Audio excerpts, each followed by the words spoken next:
G'day everyone, it's Whipper and Mickpone from 2 Retro Mates here, and it's been a while since we've done an off the shelf. We're fucking lazy cunts. Yeah, keep going. Pretty much.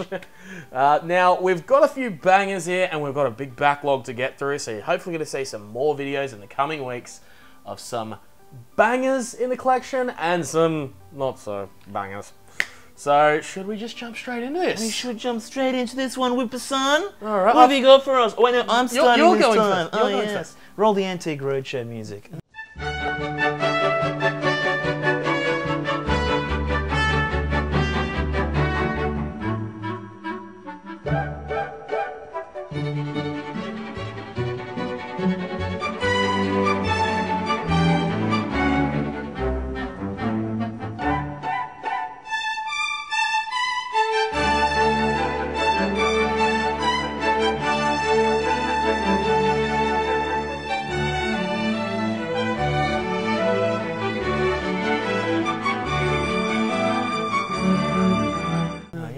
Well, we have a beautiful game here. This is Red Faction on the PlayStation 2. Now, this is a fucking banger, and it also came out on the N-Gage. Now, it's rated MA15+, so it's been serious business back in the day. Now, this game was pretty much the Halo for PS2. If you were too poor to have an Xbox and play Halo Combat Evolved, the definitive FPS experience of the early 2000s. Or if you were playing Counter-Strike, it didn't matter. But this game is great. You're based on Mars, and you're sick of the shit, and you just want to fucking revolt against all the assholes. Revolt against the man. Yeah, revolt against the man. And yeah, it's a pretty awesome single-player first-person experience. But the one thing that put this game apart from everything else at the time was the destructible environments. This was probably one of the first times we'd actually seen this in a fully fledged AAA game on the PlayStation 2, and it was pretty awesome. You could blow up walls, you could make your own tunnels through walls. It wasn't like, yeah, the stuff we see today. It was pretty simple, but you could blow up a few buildings and make them collapse and stuff like that. And it was really fun, and it really changed the way that you could go through the game. You could, decide, okay, there's a few enemies here, how can I take them out? You can change your tactics depending on the situation. Every time you play it, it'll be different. So that's pretty sweet. And the multiplayer was pretty fun as well. There was also secret little areas that were hidden that you could only get to by destroying the environment. Exactly. And it was also released on PC. Yeah. Enable a couple of cheats, give yourself some infinite ammo. Oh, classic.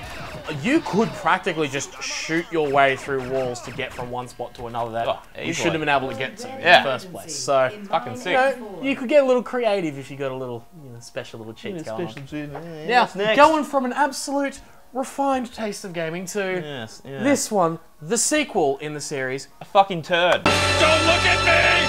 Don't look at me! Red Faction 2, and quite frankly, it's just, I'm sorry, if you're a fan of this game, that's fair, it's all your personal taste. Like, I would rather shit on a loaf of bread, smear fucking cream cheese on it and eat it than play that. It was quite literally it's fucking trash. Garbage. I spent I'd rather go smell the Who's bread presenting I this just one? found in my bedroom last night, true story guys, than fucking play that. Who's presenting this one? Yeah, but continue. I'd have to start again! I'll keep going. This right here, Red Faction 2, sequel in the Red Faction series. If this is your favourite game, then all props to you, but frankly, I don't think anybody should play this game. It was genuinely trash. Genuinely fucking terrible. Because I spent the first 30 minutes in this game on the first level. I had no idea where I was, no idea what I was doing. You watched me play, I was just shooting guys for a solid 20 or so minutes because they just kept coming at me. I'm just wave after wave. And then eventually it stopped, I had no ammo, and I'm like, alright, fine. And I used the melee weapon, and I had to just start whacking him in the head. Then I realized, oh, there was an objective over there I needed to complete. Hang on, let me just read that with my magnifying glass on the screen. It was bad, and then when I finally got past the first mission, the story was nothing like the first one. It was this squad of people, again, revolting against this dictator, and just, it felt really cheesy. Yeah. And it was just... like it's been done before. I mean, not in the prequel or anything, but, I feel like it doesn't even really refer much to the original game, but I didn't get that deep into it.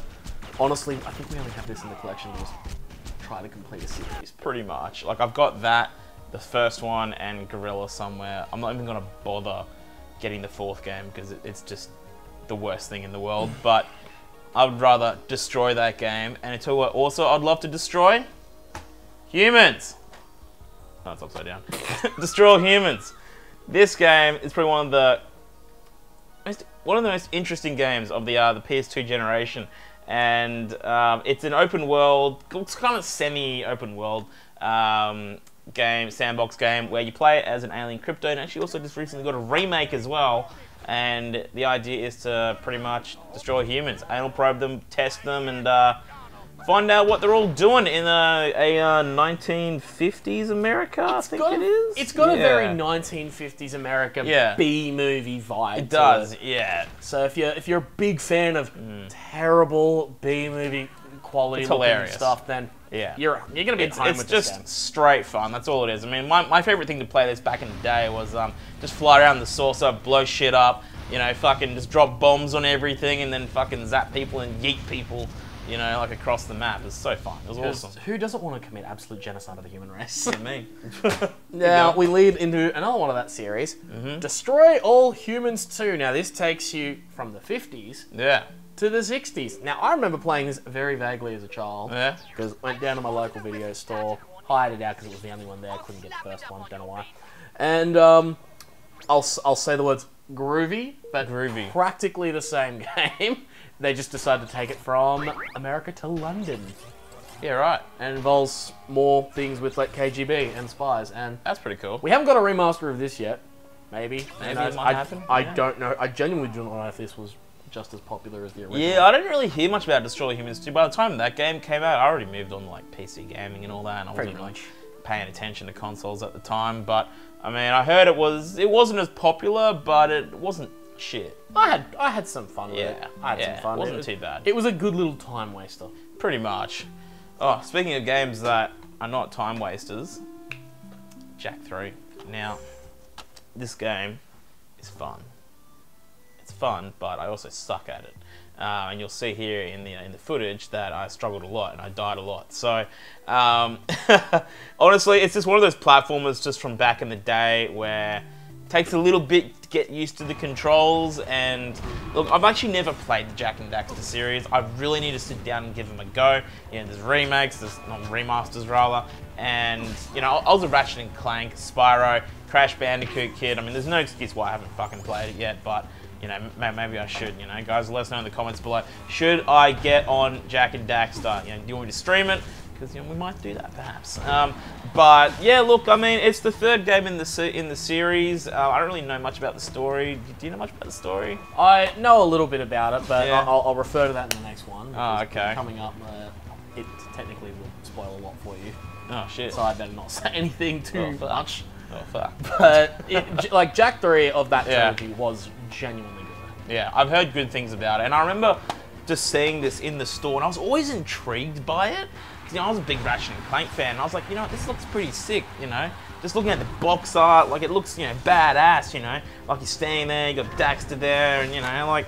And then, yeah, I just didn't really see it again after that, and I was like, fuck, I need to get onto this. Well, the beauty is you can pick up the trilogy. Yes. It's not so much the remastered edition, but it's a playable version on PS4 that you can play on PlayStation 5. So yeah, that is right. I might give it a go. You can just chill here on the I actually couch. have the trilogy on Vita.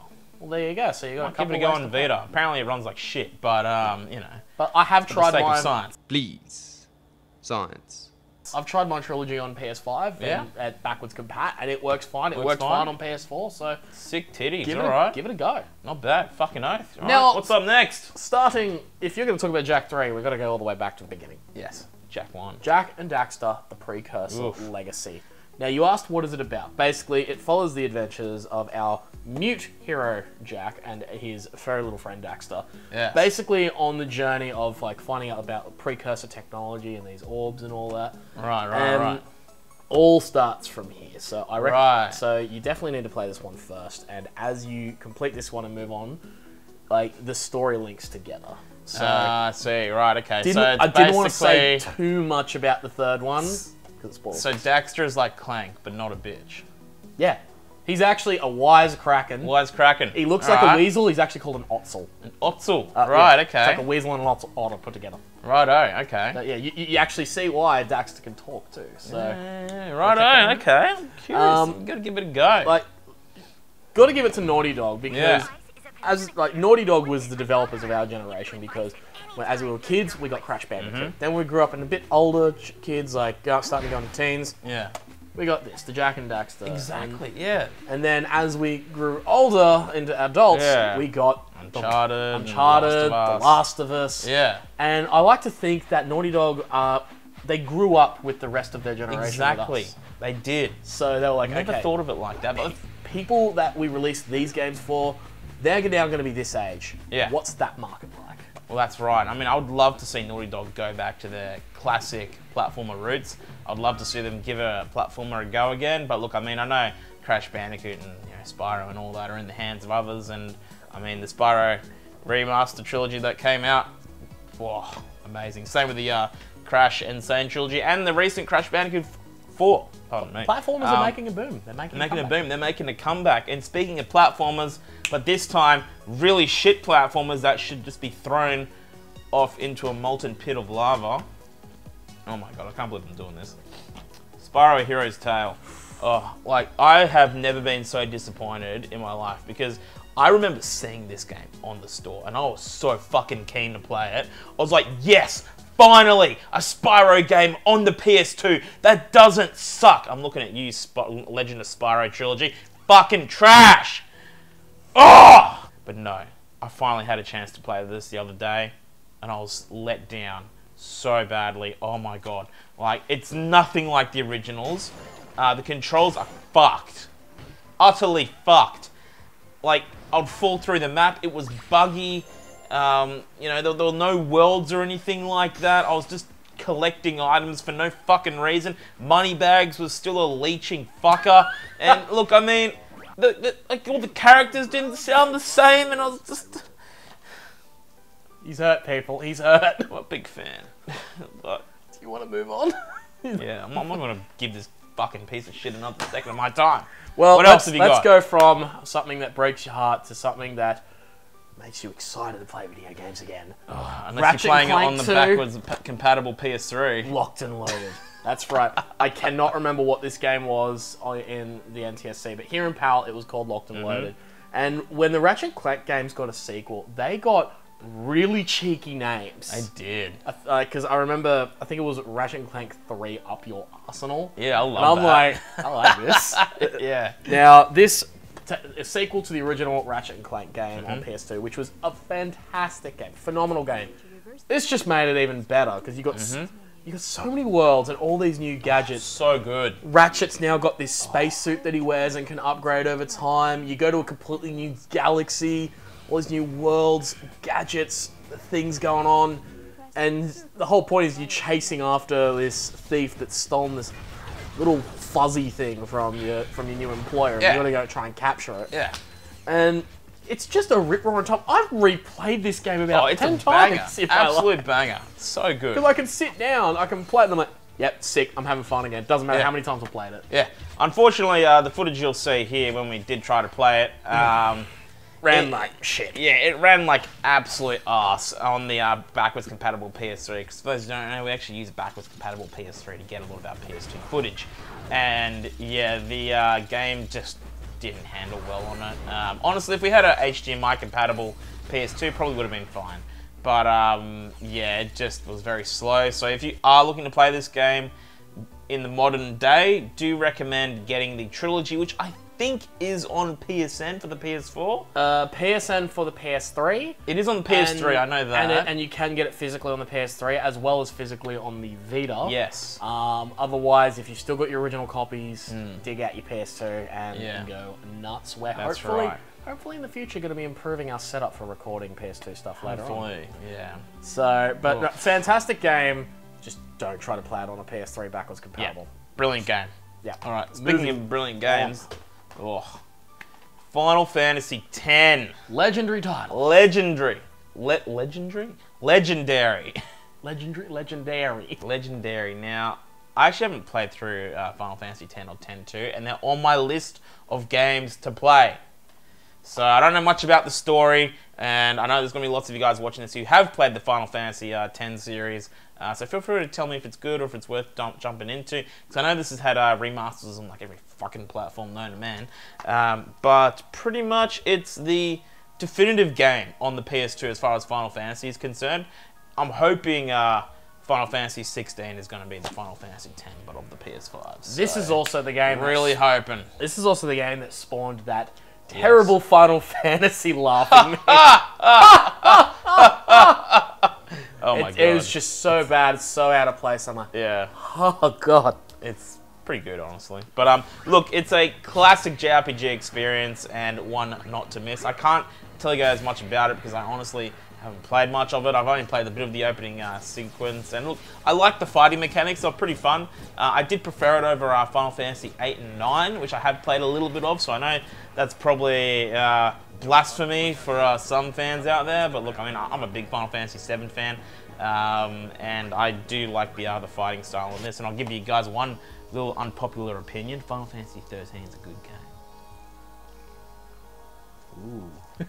Come at me in the comments if you want. Oh boy. Yeah, so...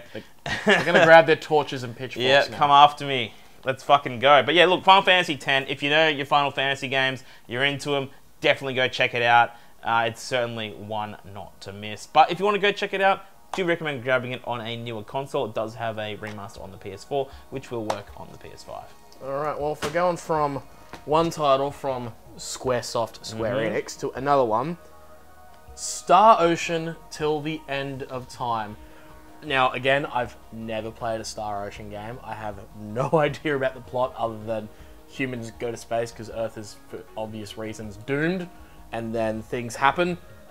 And it was interesting. It was interesting. The intro went forever.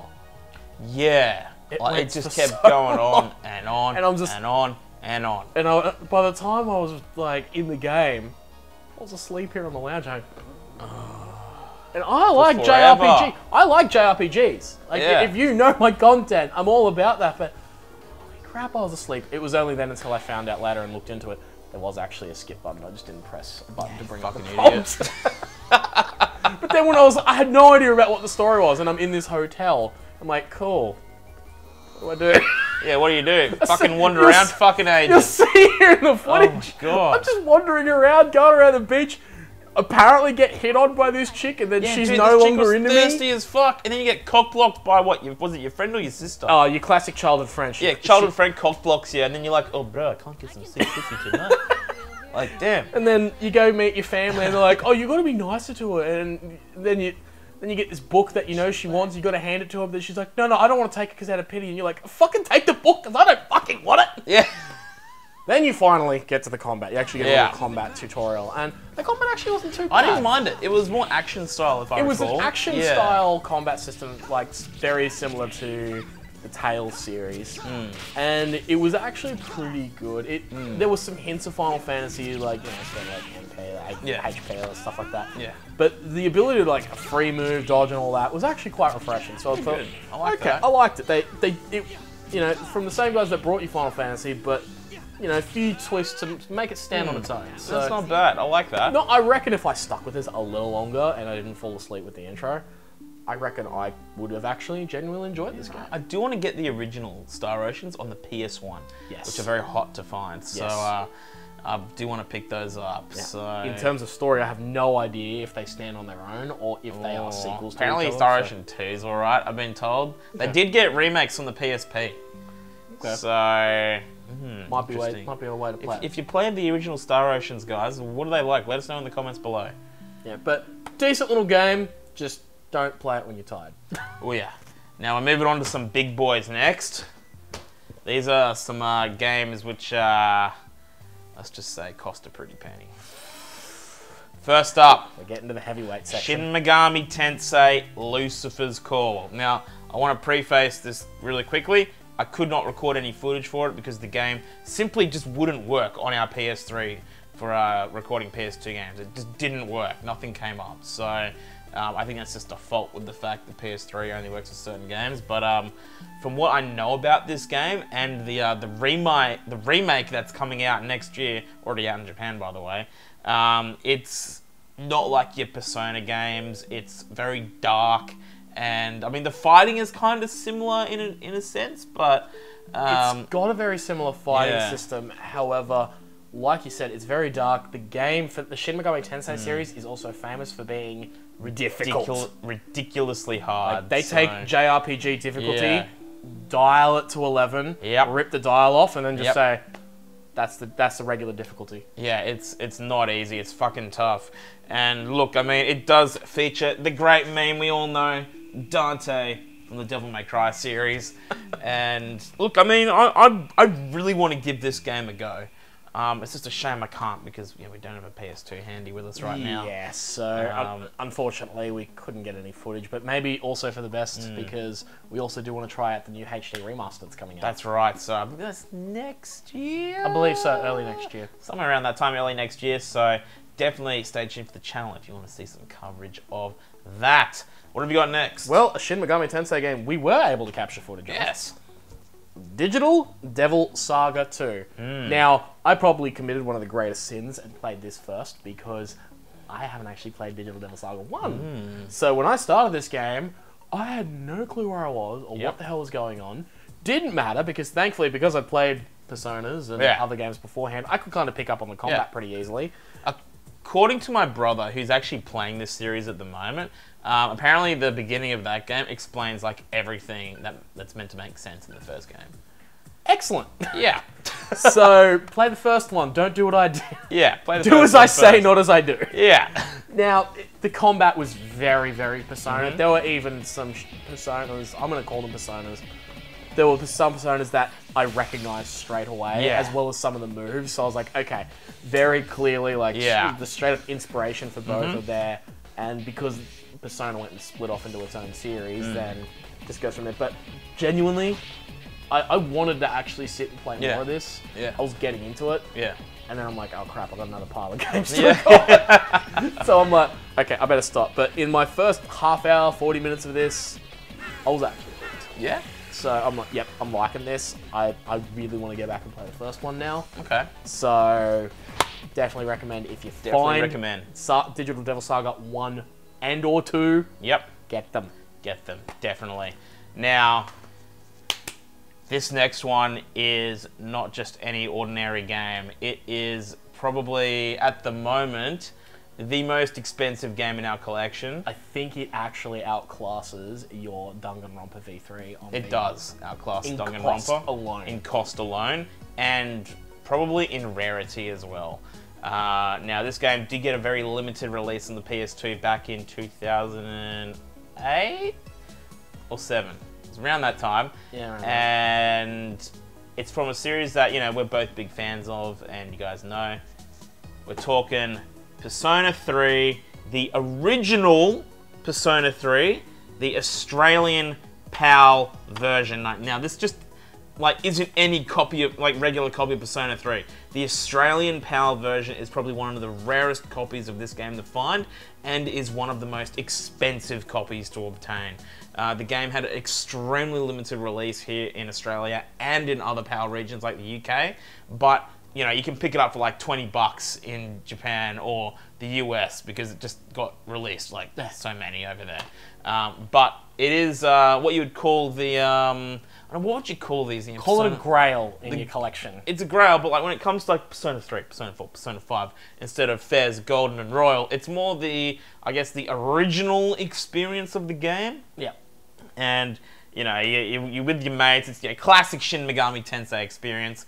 You're with your mates. You're trying to climb this tower, and you go to school as well. And it's kind of got a bit of a cross between typical high school Japanese culture and fending off demons as well, which is pretty cool, pretty sweet. I didn't record any gameplay for this because honestly I don't want to spoil it for myself. I'm waiting for the right time to get into this and just sit down and bang it out. So that's why we've got no gameplay here of this. But honestly, this is by far the most expensive game of our collection. We paid a lot of money for it, and it's one which I'm very proud to have. Now completing, let me check, 1, 2, 3, 4, 5, 6. Yeah, pretty much completing all mainline Persona games of Australia in my collection, or our collection, sorry. So we've got them all. Very, very proud to have this one. And finally here, we got another little RPG, much more lighthearted than Persona 3. So if you're someone that's like, I'm after an RPG, but I don't want the darkness of Persona 3. I'm done being depressed. It's end of 2020. I want something to be happier about. Something a bit happier, yeah. Dark Chronicle. Now, I think you said this was a sequel to... It is a sequel. Dark Cloud, is it? Yeah, it is. I only found that out recently. So we need to pick this one up. Oh, by the way, I'm impressed the condition this is in. Oh, yeah. Hard to tell Very on camera. clean. This feels almost brand new. Yeah, very clean. I can kind of see the sheen on the front there. Australian copy, and this was actually a fun little RPG. Yeah, it was. It wasn't too bad. I spent my first gameplay going to the circus and running after some kid that stole me ticket, and that was... What a fucking dog. I felt like I was back in my hometown. Yeah.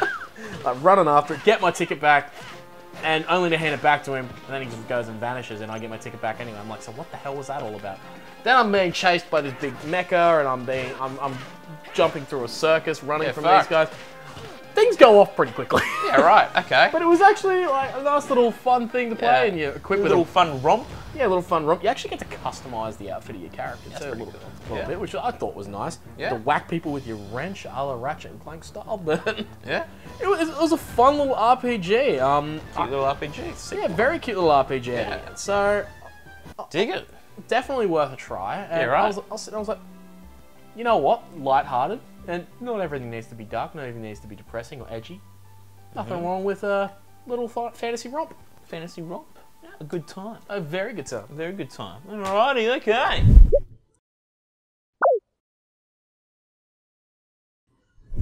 Well, those were some fine banging pickups this week, Whipper, I think. And some not so fine, let's be honest. Yeah, look, there's a lot of trash in that pile. But I think Persona 3 made up for a lot of the shit in there. But we had some good ones. Red Faction, Destroy All Humans, Shin Megami Tensei. Yeah, and a lot of good ones. Dark Chronicle right at the end. Yeah, fucking smashing. What's on for next week? Well, next week, for you Nintendo fans, it's all about the Wii. I'm not hanging a piss on camera, dude.